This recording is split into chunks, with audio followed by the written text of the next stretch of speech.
Because abantu okhompyutha nabo jebulele ebusuku bakhothwa sinyoka bona ukuthi bawine lento oyifunayo nawe. Wena uyalala bona balalanga bayakhothwa.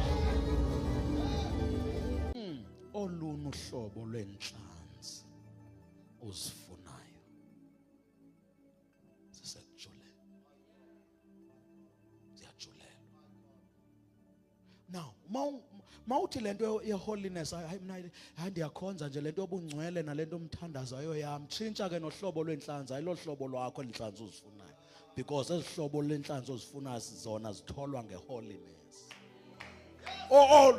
Sikhona kongazithola udlala kodwa ezuzifunayo zidemanda holiness. Xa uthi ke ngoku holiness ayo yakho yazi ba nezinhlanzi ozifunayo ayizo zakho. Mawuthi ngeke ke mina leyo khonza every Sunday, awukwazi kungafuna ukhonza every Sunday kodwa ubelievele inhlanzi ezitholwa ngabantu ekumele bakhonze every Sunday. Uzawuthola inhlanzi ezilingana nendlela okhonza ngayo.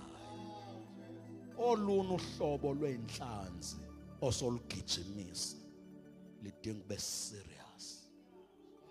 Olunye uhlobo lwenhlanzi, olunye uhlobo lelevel yebusiness ongena kuyo lidinga umuntu ovukayo ngo12 athandaza.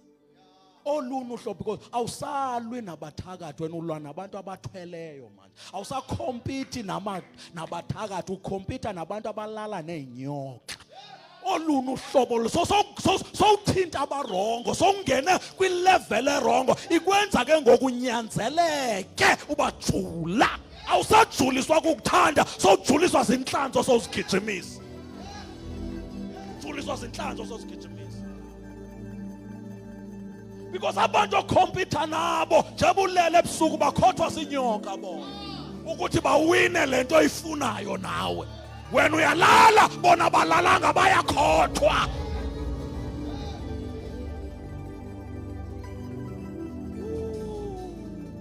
Olunye uhlobo lwenhlanzi, olunye uhlobo lomzi othi ufuna ukwakha this year, hayi udinga ubujule lo mzi.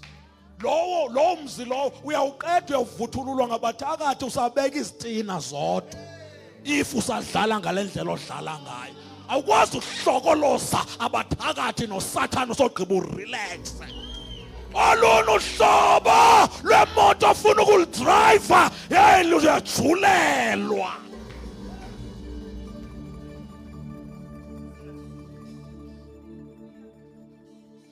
Jonga amadoda akhona dadewethu, akhona ungayithola naphi indoda kodwa olulwa ndodo oyifunayo.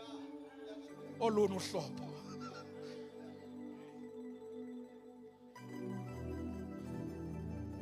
Manphinde ndithi amadoda akhona nalapha enyeleni ungayithola indoda. Ungayifumani kodwa olunye uhlobo obani ulibhala phansi ufuna indoda enje nanje hayi leyo ipha. Olunye uhlobo lwebandla olufunayo, ibandla uzoba nalo kodwa olunye uhlobo lwebandla olufunayo hayi alimdingi umuntu ohleba nabazalwane, alidingi umuntu odlalayo, alidingi umuntu omithisa kwalapha enkonzweni. Olunye uhlobo lwebandla lidinga umuntu ojulayo. Lona lizawuba khona kodwa olu hlobo uthi uyalufuna.